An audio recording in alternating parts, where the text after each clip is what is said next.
Ayan, nandito tayo sa isang lugar kung saan ko ipinakita yung pag-excavate ng buhangin. Yes, dito nila kinukuha yon. Kaya nga nagtatanong ako kay Fabio, kung everyday silang nag-excavate ng ganoong karaming buhangin, edi itong po, edi malalim na malalim na.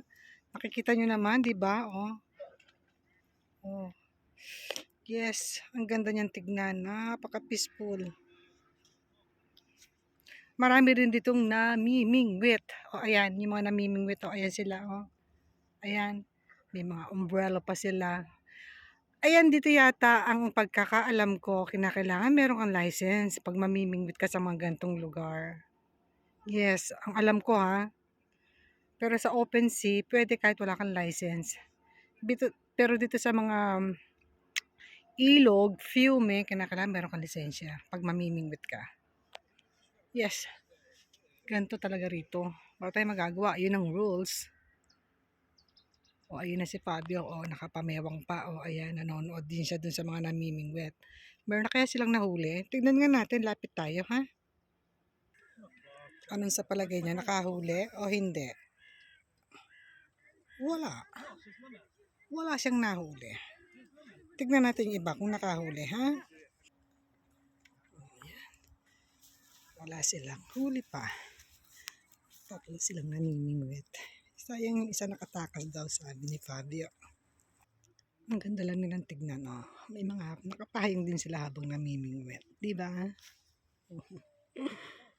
Yes, tinanong ko si Fabio, dito raw pala, pagka mamimingwit ka, usually talaga meron kang license. Pag wala kang lisensya, magbabayad ka ng multa pag nahuli ka na namimingwit ka ng walang license.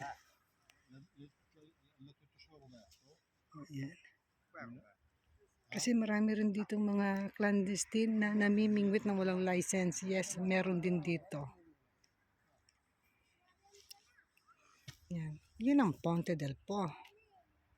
Nakita niyo yung tulay na yan? Malayo pa yan dun sa uuwian namin ni Fabio. Ang ganda talaga ng nature, diba? Ang sarap. O, ayun si Fabio. Nanonood din siya sa mga namimingwit. Ang sarap naman kasing manood. Kaya lang, hindi tayo nakachamba na meron silang huli sana. Para at least nakita ninyo kung meron silang huli or wala. Diba? Mas masaya sana kung may huli. Okay guys. Salamat sa panonood. Mamaya, mag-video ulit tayo. Baka makahuli na sila. Okay. Bye for now. Thanks for watching.